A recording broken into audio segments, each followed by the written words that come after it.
Hi everyone. In today's tutorial, we will show you how to add space between sections in your Shopify theme.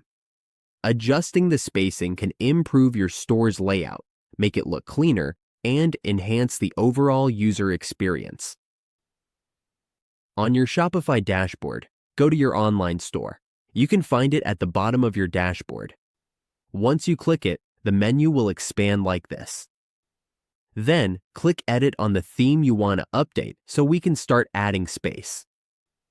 For example, on the home page, we want to add space between this section and the products. Click this option under your heading. Inside the heading settings, click Add Block, then scroll down and select Spacer. As you can see, we can place the spacer wherever we need it, and it will add space right away. We can also adjust the size, making it smaller or bigger depending on what looks best, so we can push the content further down toward the products. These are our spacers. We can move and resize them freely to create the right amount of space anywhere on the page.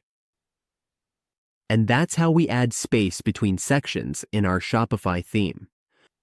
Small design tweaks like this can make our store look more professional and easier to navigate.